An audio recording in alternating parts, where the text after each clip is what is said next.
So what is the good news? Because the question that I keep getting asked on the telephone, and this is literally a call I got just a few weeks ago, was somebody going, my boss is in a closed-door meeting and just texted me.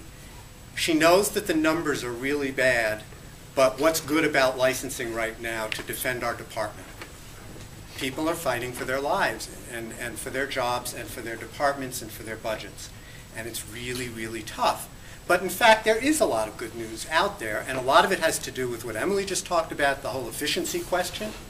It's leading to more realistic deal making in the first place, to better mutual support, to a sense of shared risk that I don't think people really had a year ago.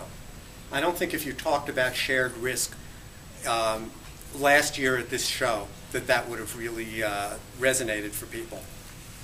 There are a lot of new retail channels. Talking with Stu this morning about supermarkets becoming ever more active. I just saw yesterday, and maybe other people are familiar with it, the Kids Works outlets at airports. There's a Hudson Group, which operates a lot of those kiosks or shops in the airports. It's a pure licensed product shop.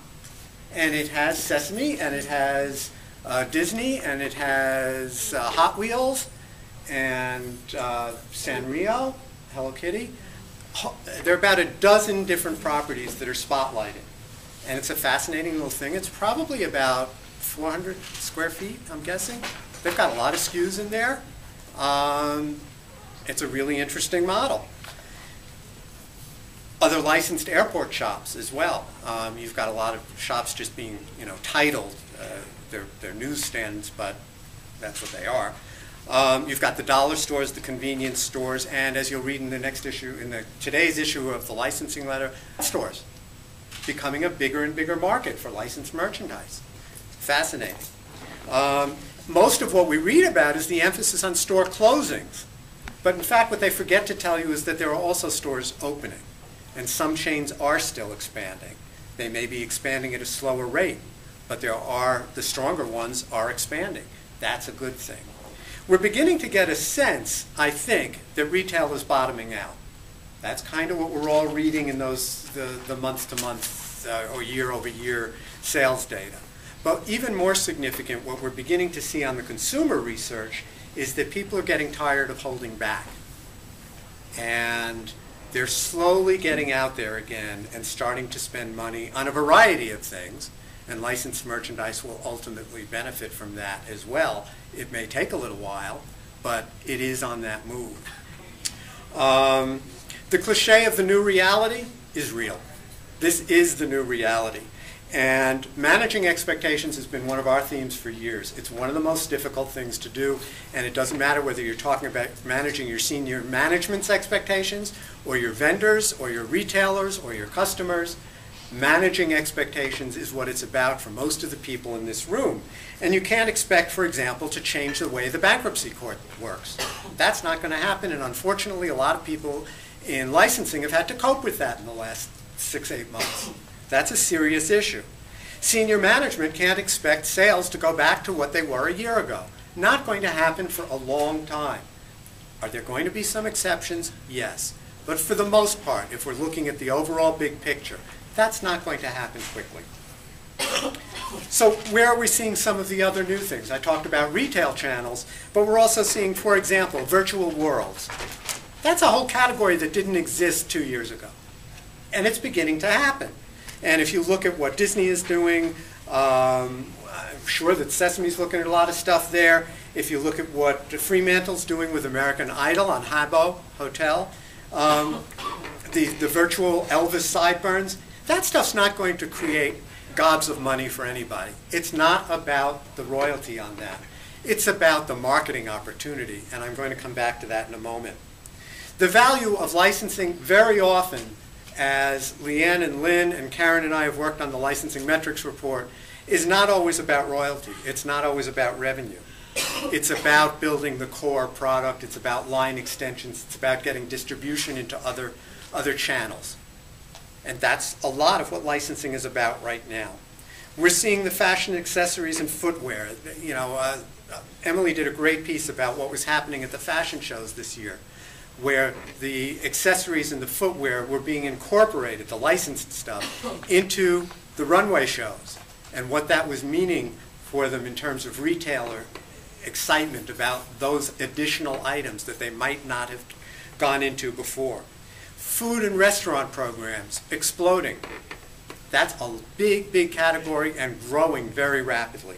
When we talk a lot about research and development, everybody thinks that that's primarily about developing new products, finding new channels, establishing that. I think it's also about marketing.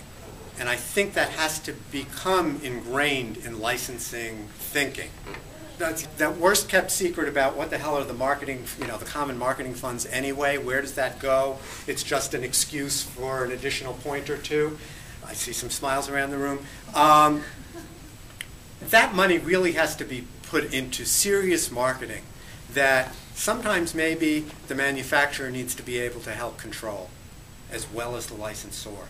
That's a big shift, but it's going to happen, and it needs to happen because we have all these other opportunities that no one element, no one component of a deal is equipped to deal with.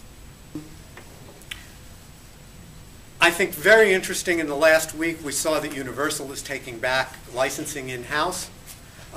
It was only 2 years ago that they announced in all glory, that 2 years and 10 months, that they were dismantling their licensing operation in-house. They fired everybody, they outsourced it, and now they're bringing it back in-house. Well, if you look at the history of Universal, they've been very cyclical about it. They have not been particularly stable about that. And it has a lot to do with what some of the properties are and how they've managed them and all of that.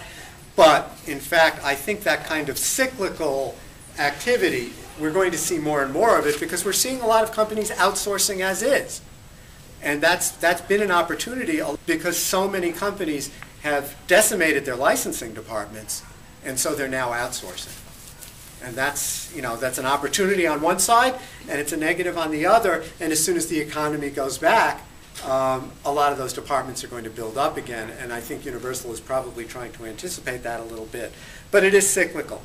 It's really difficult to get, though, that promotion and marketing relationship that I was just talking about, which is part of the rationale that Universal is giving, that this will give us the opportunity to put marketing and licensing under one roof. It's very hard to get that synergy. Disney is probably the best company on the face of the earth at doing it, and they're not infallible. One of the biggest questions that I see that I want to ask on this show floor or look around to try to understand more, private label is one of them. It still appears to be growing. We've owned the licensing letter since 1992, 17 years, and private label, you can just see the cycles. It goes like this because the retailers ultimately get stuck with a lot of merchandise and there's nobody to send it back to but themselves.